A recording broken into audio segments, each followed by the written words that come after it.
धेमाजि जिल्लानि सिङाव थानाय सिलापथार हालामनि बे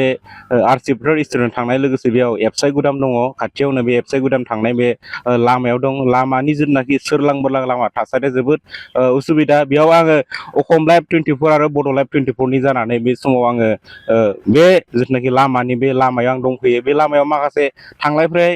थांगिरि बिथांमोना खोब उसुबिदायाव गोग्लैदों आं बिथांमोननिफ्राय मिथिनो नाजागोन जिथुनाखि लामाया खोब बोसोर जाबाय बोसोर बारलांबाय खिन्थु दिनैसिमबो बेयाव मोनसे मोजां लामा बा मोजां थांलाय फैलाय जानो थानाय मोनसे सुबिदा जायाखै आरो बेहाय गोबां अट'बो बेयाव थांलाय फैलाय खमबाबो सानसेयाव 200निफ्राय 300 बेयाव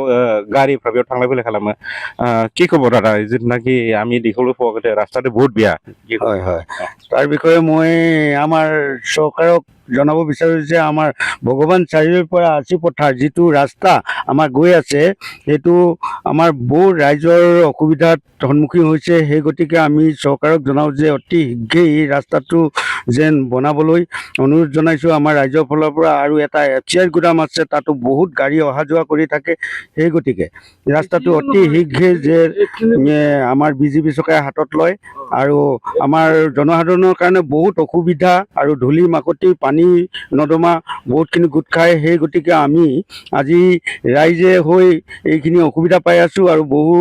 গাড়ী যান বাহন অহা যোৱাৰ কাৰণে অসুবিধা হৈ আছে সেই গতিকে অতি শীঘ্ৰে আমাৰ চৰকাৰে হাতত লৈ যাতে এই ৰাস্তাটো শীঘ্ৰে বনাই দিব বুলি মই অনুৰোধ জনাইছোঁ ওচৰতে আমি দেখিবলৈ পাওঁ এফচাই গুদাম আছে এফচাই গুদাম ঠিকাদাৰ আছে বা এফচাই গুদাম ডিপাৰ্টমেণ্ট বা ৰেলৱে ডিপাৰ্টমেণ্ট মানুহকেইটা কি ক'ব এইকেইটা তেওঁলোকে কোনো এতিয়া এই পৰ্যন্ত তেওঁলোকে একো কাণ চকুৱে দিয়া নাই সেই গতিকে আমাৰ জনসাধাৰণৰ বিশেষকৈ আমাৰ আৰচি পথাৰ যিটো প্লেটফৰ্ম আছে সেই গতিকে জনসাধাৰণে যাব অহা যোৱাৰ কাৰণে বহুত বিপদজনক হৈ গৈছে ল'ৰা ছোৱালী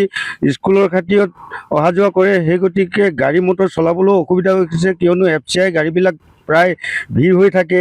আৰু ৰাস্তাটো কোনো হাতত লোৱা নাই সেই গতিকে আমি এই অনুৰোধ জনাইছোঁ যে এই চৰকাৰ দিনতে এই ৰাস্তাটো শীঘ্ৰে বনাই দিবৰ কাৰণে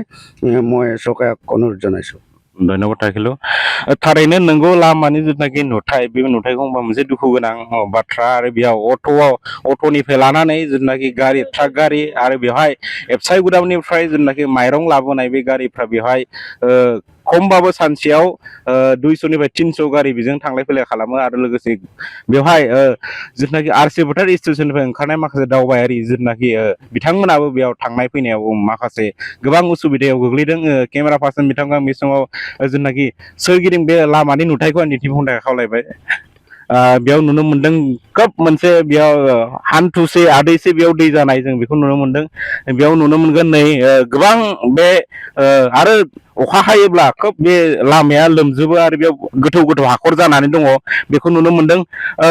नोंथाङा मा बुंगोन जिथुनाखि लामानि जिथु नुथाय बे नुथाया खोब गाज्रि मा बुंगोन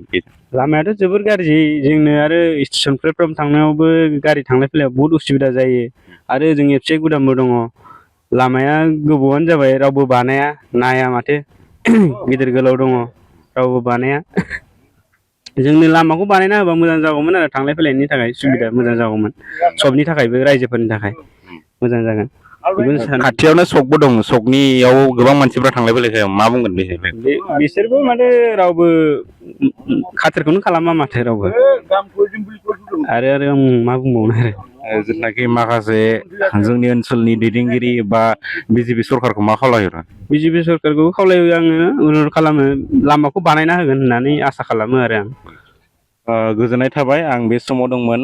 धेमाजि जिल्लानि सिङाव थानाय सिलापथार हालामनि बे आरसि फोथार थांनाय जिथुनाखि लामायाव जोंना आरसि फोथार स्टेसन थांनाय लोगोसे एफसाइ गुदाम स्टेसन बा एफसाइ गुदामाव थांनाय बे लामायाव दंमोन आङो